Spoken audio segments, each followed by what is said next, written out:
ton lagi. Ini kita dari awal berangkat aja udah hampir telat nih. Cargo dan Babu train which will take us to our final destination at Semarang Tawang Station.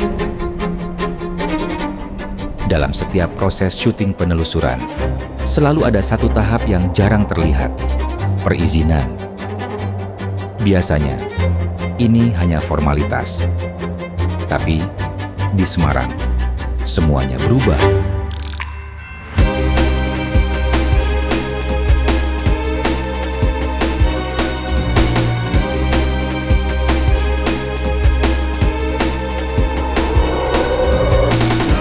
Kenapa kok dinamakan gedung kuning kan gitu? Karena semua berwarna kuning, termasuk rubinnya ini juga berwarna kuning. Kita udah masuk ke dalam, sudah nentuin titik mana yang harus dibersihkan untuk supaya kondusif.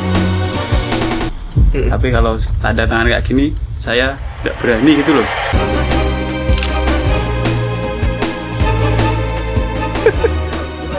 Iya makanya, pikiran gue lagi kemana-mana aja.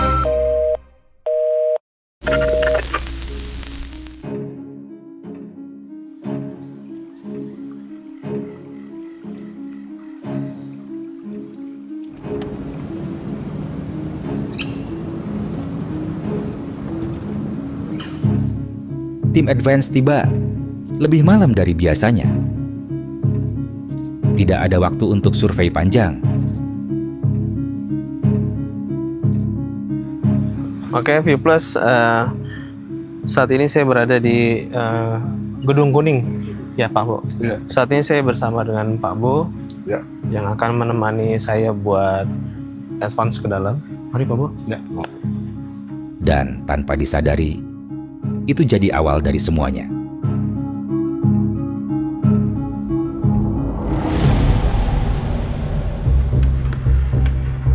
Sebagai permulaan, rumah ini dibangun Tahun tahun 1916 sampai 1919. 19. Jadinya pembangunan 3 untuk gedung kuning ini 3 tahun.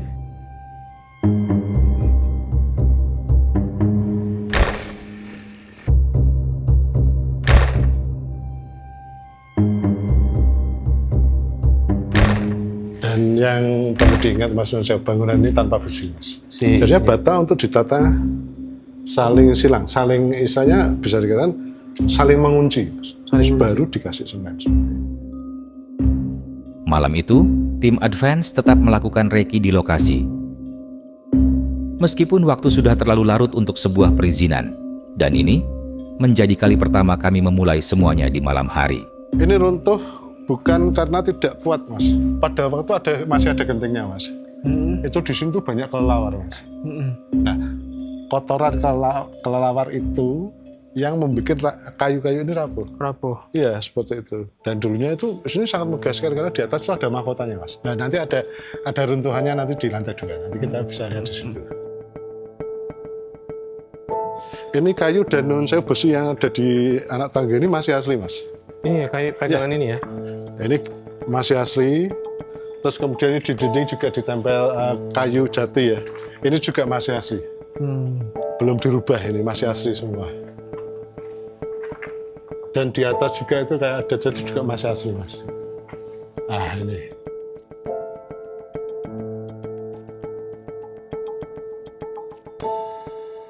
Balkon sebelah. Ya.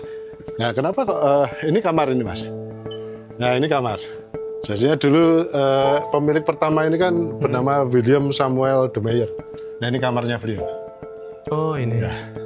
Langsung menghadap ke balkon ya. Langsung menghadap view-nya ke Gunung Ungaran, Mas.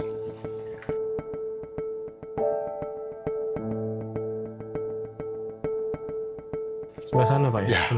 Yang perlu kita tahu non sewu, dulu belum seperti ini.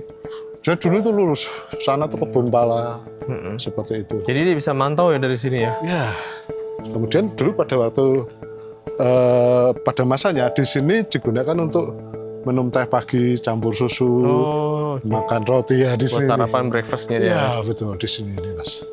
Karena bisa langsung menikmati view Gunung Ungaran, seperti itu.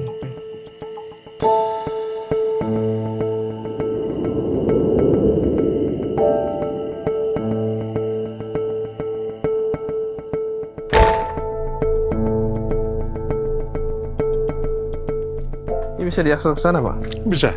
Bisa ya? Ya, ini yang tadi saya sudah cerita tadi depan tadi Mas Sule. Inilah sisa daripada Nun Sewu, mahkota yang sudah runtuh itu. Ah, ini. Besi ini? Iya, besi ini. Ini melambangkan suatu kekuasaan. Nah, ini.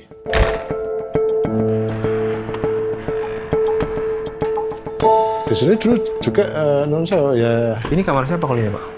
Mungkin bisa dikatakan untuk kamar anaknya, Mas. Kamar anak ya? Ya, dan sini juga dulu ada meja untuk ayah dan untuk minuman-minuman untuk menikmati di balkon sebelah timurnya. Oh, ini balkon lagi? Iya, betul.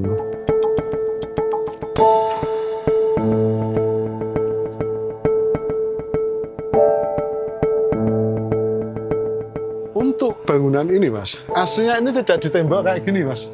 Oh iya, ini tambahannya, Pak? Plong, ya, karena di depan itu ada balkon kecil. Cuma karena sekali lagi kadang itu kan ada anak-anak naik atau apa itu demi keamanan aja, terus kemudian ditutup seperti ini. Ini kayaknya juga masih asli, masih asli semua. Ya. Nah, tadi kan saya bilang bangunan ini tanpa besi ya, Mas. Ini ada yang terkelupas di sini. Ya, ditata gini, Mas. Ini untuk depannya. Nah, di dalamnya dia natanya saling terkait gitu. Saling silang ya. Jadi ngikat ya, Pak ya? Ya. Dan di balkon inilah tadi sempat saya cerita, sosok ikonik bernama Berti itu berdiri di sini ya. Terus kemudian anak-anak mengiranya itu model fotografer atau apa di sini. Dan gedung ini sejarahnya panjang ya. Dari rumah singgah, terus kemudian dibikin semacam kayak kantor perkebunan zaman itu.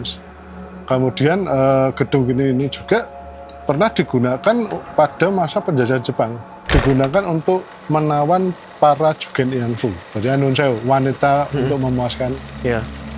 Terus kemudian di tahun 46 di sini juga pernah dijadikan markas pasukan Hizbullah dari Solo untuk mengamati pasukan Nika saat itu dari Semarang menuju ke Ambarawa. Oh, sana Ambarawa ya? Dan itu juga sempat terjadi pertempuran kecil kalau kita mau ke arah Bandungan. Nah, itu ada tugu kayak tugu pahlawan. Nah, dulu sempat diserang di situ, besarnya di Palagan Ambarawa. Dari sini buat tempat mantau ya? Ya, sini untuk tempat mantaunya. Berarti semua area udah kita telusuri ya, Pak ya? Ya. Di bawah juga ada kamar utama, ada kamar tempat, ada ruangan tempat simpanan meja zaman Belanda itu. Iya. Oke, kalau gitu Pak, kita turun.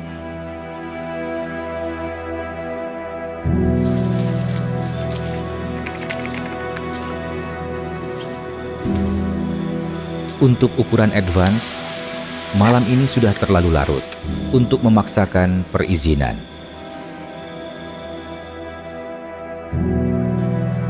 Dan akhirnya, reki pun disudahi di sebuah tempat yang menyimpan terlalu banyak kisah. Ya, jadi untuk di setiap sudut pagar di balkon ya Mas ya. Jadi setiap sudutnya itu ada gambar atau ukiran kepala singa.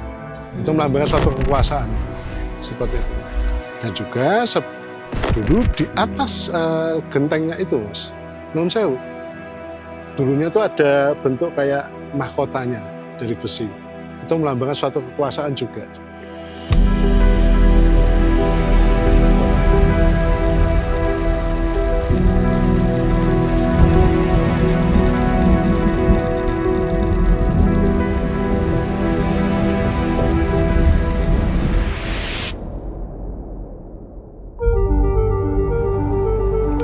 Dua hari kemudian, 9 Desember 2025.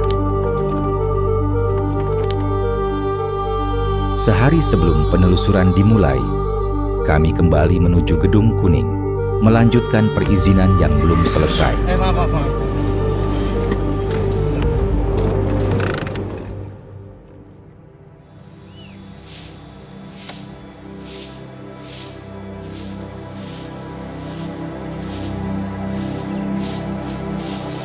Setibanya di sana, kami ditemani oleh kakak Day.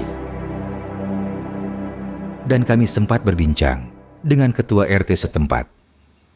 Ini dipakai berapa hari? Sehari aja. Sehari aja. Hari aja. Rencana tanggal 11 sore kita sampai mungkin jam sedini harinya jam 2 kurang lebih. Kalau biasanya kan kalau model kayak gini, baterai ini biasanya terus terang izinnya ke Kodam. Biayanya tetap nggak tahu ya. Kalau kita itu istilahnya cuman izin biasa, monggo. Tapi kalau tanda tangan kayak gini, saya terus terang bukan wewenang saya juga sih. Saya di sini juga kebetulan cuman tua RT aja. Dari jawaban pertama, kami mulai khawatir. Sudah berbeda dari yang telah kami bayangkan. Saya itu kurang, maksudnya gimana ya? Nggak berani gitu loh. Tanda tangan kayak gini. Ya tapi nggak apa-apa. Paling nggak aku dapat izin servisnya dari PRT. Iya nggak apa-apa. Oh, kita kan berkegiatan di sini di Gedung Kuning ini tanggal 11. Intinya itu sih. Yo ya, itu aja. Kalau izin tetap saya izinkan. Itu aja ya. Dikarenakan waktu yang kami miliki semakin terbatas, terlebih untuk mencari lokasi pengganti. Akhirnya, dengan penuh rasa gundah, kami memutuskan kembali masuk ke Gedung Kuning. Apa? Kita bareng ke atas? Menentukan titik safety dan apa saja yang perlu dibersihkan, meskipun kami sendiri belum mengantongi izin untuk melakukan syuting di tempat ini. Oh begitu, ya enggak apa-apa. Nggak yang gimana? Nggak terlalu rapi kok. Iya. Yang penting air. Iya. Karena takutnya ketika ada apa jatuh elektronik langsung Iya. kena air langsung kena Iya, air. iya. Nah ini Pak. Oh ini, iya bisa. Ini sama ini. Iya hari ini lagi ngecek safety-nya sama tadi kan waktu itu kemarin advance itu malam kesini yang genang ya. Nah sekarang udah surut nih, nanti tinggal di balok-balok ya dipinggirin, ini vegetasi ini dirapihin ya Pak ya. Iya. Biar aksesnya mudah si host masuk sini, apalagi di lereng situ, di lorong situ tuh tadi cukup ada balok besar agak sulit. Jadi tadi balok itu disingkirin. Ini kayak apa ya? Andaikan nanti jadi penelusuran ke sini, jadi kayak dapat double. Yang ruangan yang sudah kelihatan terbengkalai sama ruangan yang sudah lama tertutup tapi hari ini bisa kita akses kayak gitu. Ini kental banget Belanda, ngotok ya. Dan konon katanya yang membangun ini orang pribumi, tapi teknologinya Belanda karena nggak ada besinya, jadi bukan beton bertulang, masih konstruksi murni kayak gitu. Banyak di Semarang tempat-tempat, tapi memang begitu semua. Ya, iya kemarin juga ada beberapa lokasi kita nggak keluar izinnya, banyak persyaratannya, jadi kita nggak akan bisa bergerak gitu. Tapi banyak di Semarang sih, aku juga pas 2 hari sini banyak lokasi-lokasi yang spek penelusuran bagus, cuman memang terkendala izin. Nah, jadi memang nggak mudah nyari lokasi seperti ini. Lokasinya banyak tapi perizinannya kadang suka mentok. Ya plus minus sebenarnya.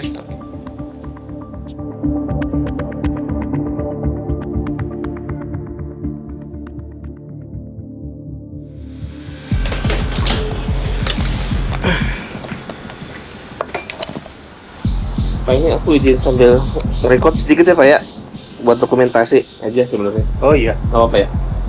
Aku udah kepikiran. Nah apakah sekiranya kita perlu nggak ya menghadap ke Kodam, itu pertanyaanku. Nggak perlu kamu ke Kodam. Jawaban kedua ini benar-benar membuat kami bingung. Kodam itu nggak mau ngerti loh. Kalau Kodam ngeri Mbak, Kodam itu nggak ngerti di sini. Kalau Kodam Gedung Kuning aja nggak ngerti. Kita kan kecewanya gitu, mereka nggak survei lagi, nggak ngontrol gitu loh. Tapi kita udah siap sih. Kalau ada apa-apa kan ada Pak RW kan masih aktif. Iya. Oke. Itu nggak usah ya? Nggak usah Om. Sini aja RT RW, bahasanya kegiatannya kan semalam itu. Iya. Ya udah. Berarti nomor ini Pak. Ini kan ada nomor surat.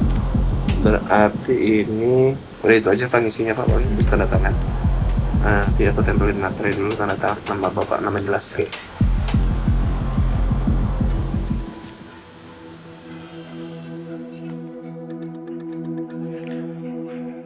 Plus, sepertinya kami tim harus bergeser untuk mengurus perizinan Gedung Kuning. Nanti malam kita akan kesini lagi untuk advance lihat lokasi dalamnya seperti apa secara detail. Mari ikut terus ya. Aduh, gak enak banget ngomong apa sih? Ngomong apa sih? Iya, lo ngomong agak jelas. Iya makanya, pikiran gue lagi kemana-mana ya. Oke, V Plus, tadi barusan kita udah masuk ke dalam, sudah nentuin titik mana yang harus dibersihkan untuk supaya kondusif. Tapi saya harus bergeser ke lokasi lain untuk melakukan perizinan lokasi ini. Ikutin terus ya. Dua arah, dua keputusan, dan satu pengalaman buruk di masa lalu yang belum selesai.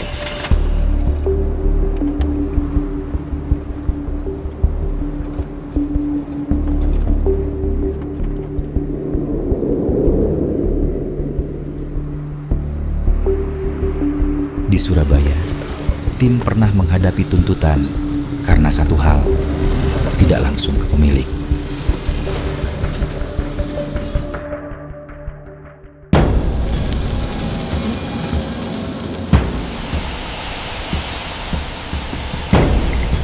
Dan kali ini, kami tidak ingin mengulang kesalahan yang sama. Oh, no, depan no.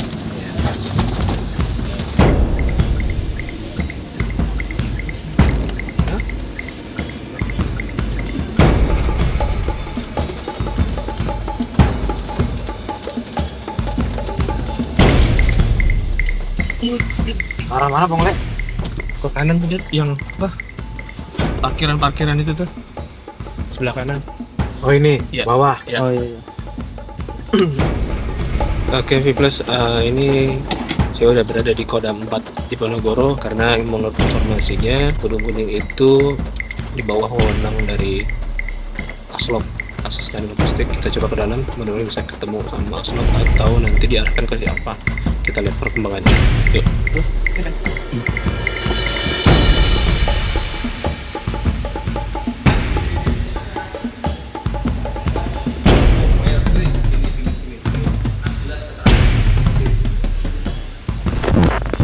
Pinar di dalam. Makasih Pak. Ya.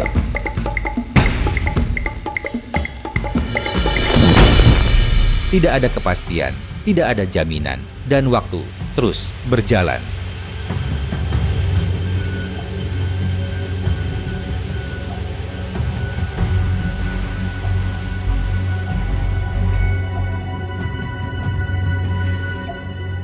Hari yang kami tunggu akhirnya tiba. Namun di balik semua persiapan itu, kami masih menyimpan satu kekhawatiran. Izin untuk memasuki Gedung Kuning masih belum kami dapatkan.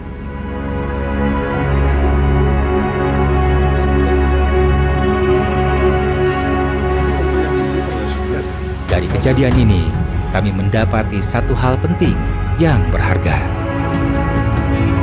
Kadang, yang sulit bukan masuk ke dalam lokasi, tapi mendapatkan izin untuk memulainya.